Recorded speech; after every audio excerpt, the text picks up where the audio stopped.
Good day, Junior Tickies. I'm Mrs. Brimoko. We are going to look at Chapter 7, Activity 2. Before you just start with the activity, make sure that you go through the questions and see what is expected of you. Go through the information, what is presented. If we look at question 2.1, explain what is meant by corporate governance and who is responsible for it. It refers to the strategic direction that the company is taken and the major decisions which are made to achieve this direction. The directors are responsible for this. Now, if you refer to your theory booklet, you would notice that we've got different types of directors. We've got executive directors and non-executive directors. Make sure that you understand the difference between the two. Question 2.2.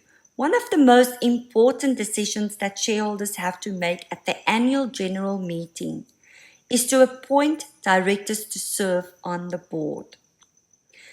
Explain why the shareholders have been given this responsibility.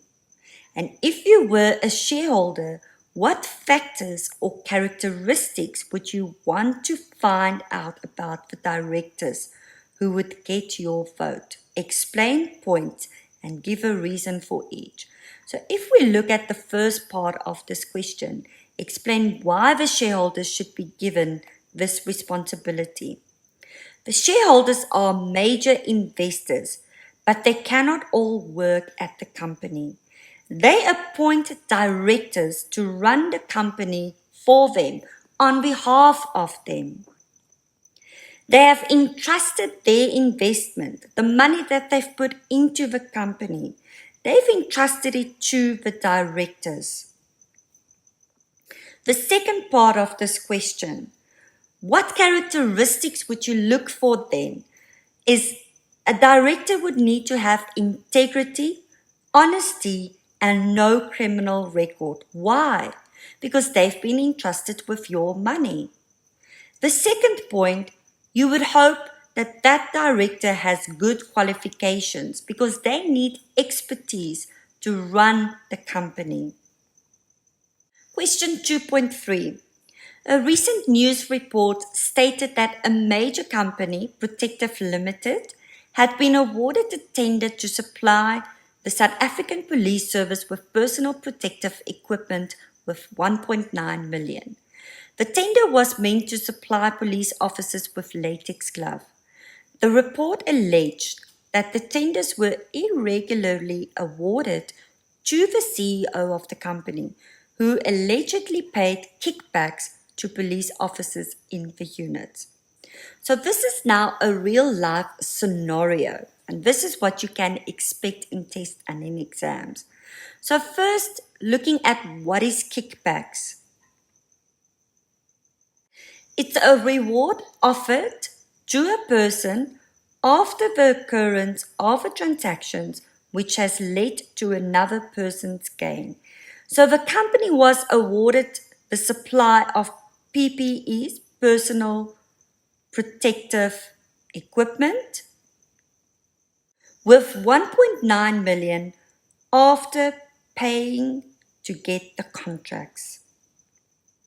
So as a shareholder of the company, at the annual general meeting, explain what would you say. This appears to be underhanded agreement that did not follow the normal tender process. It's illegal, unethical, devious tactics that were used to secure a business deal. If the director's integrity is compromised, this will affect the reaction of the public and the customers. This would affect the share prices and the profits. An investigation or criminal case should be instituted against the CEO and the police officers. Looking at question 2.4, explain why an adverse audit report would be bad for the company's reputation. So if you look at the information which was given, basis for an adverse opinion. The company has not consolidated the financial statements. Maxi Limited has not been able to ascertain a fair value of certain subsidiaries' materials, assets, and liabilities at the acquisition date. In our opinion, because of the significance of this matter discussed in the basis of adverse opinion.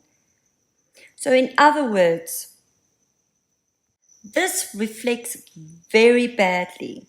They could not present fairly the financial position of Maxi Limited in accordance with the International Financial Reporting Standard. So when you see this type of opinion given by the external or independent auditors, what would your opinion be towards that company? And this is why, if you look at the question, it says, why is an adverse audit report bad for the company's reputation? Because this will have an impact on existing shareholders, potential shareholders, etc. So if we look at the first thing, this indicated that there is something seriously wrong with the financial statements. The company and its results cannot be trusted. This can negatively affect the share prices on the JSE. This can damage a company's reputation. This could result in delisting from trading exchanges. So in any company, this is a disaster. You don't want to receive that type of report. Thank you very much. Want to leave you with this quote: your future is created by what you do today and not tomorrow. Next, we're going to look at activity 3. I hope you have a wonderful day.